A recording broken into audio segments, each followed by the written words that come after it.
देश में सरकारी स्कूलों की स्थिति को लेकर नई बहस छिड़ गई है। बिजली, पानी और शिक्षकों की कमी पर सरकार से सवाल पूछे जा रहे हैं। दिन रात सोते जागते उठते बैठते चलते फिरते आपको विकसित भारत की बात बताई जाती है।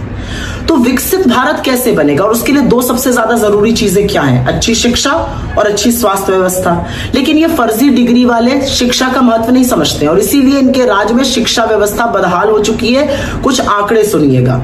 आज इस देश में 1,19,000 से ज्यादा ऐसे सरकारी स्कूल हैं जहां पर बिजली का कनेक्शन नहीं है, ना पंखा है ना लाइट है और उसके बिना बच्चे जाड़ा गर्मी बरसात पढ़ने को मजबूर है। 99,000 के आसपास ऐसे स्कूल्स हैं जहां पर लड़कियों के लिए टॉयलेट नहीं है अलग से। तो जब लड़कियां बड़ी हो जाती हैं, उनको प्राइवेसी चाहिए, पीरियड्स होने लगते हैं, तो वो टॉयलेट कहां जाए? वो स्कूल आना छोड़ देती हैं। 61,000 से ज्यादा ऐसे स्कूल हैं जहां पर लड़कियों के लिए तो छोड़िए, लड़कों के लिए भी एक भी टॉयलेट नहीं है, एक भी टॉयलेट ही नहीं है स्कूल में।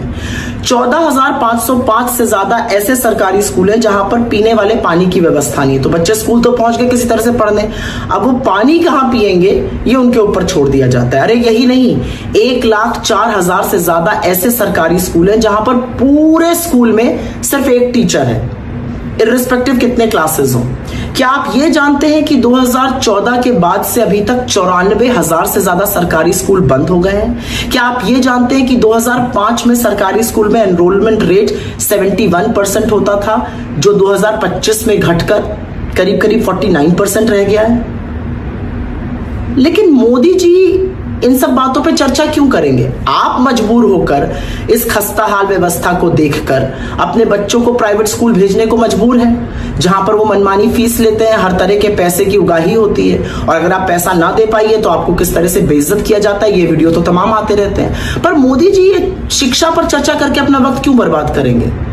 उनको कौन सा आपके बच्चों के भविष्य को संवार कर चुनाव जीतना? उनको तो हिंदू मुसलमान करना है और उनकी जेब में चुनाव आयोग है, वो जहां चाहे वहां का चुनाव जीत सकते हैं, मैनिपुलेट कर सकते हैं। तो वो अपना टाइम क्यों बर्बाद करेंगे? और बीजेपी वालों क्यों परेशान होंगे शिक्षा व्यवस्था खराब होने से?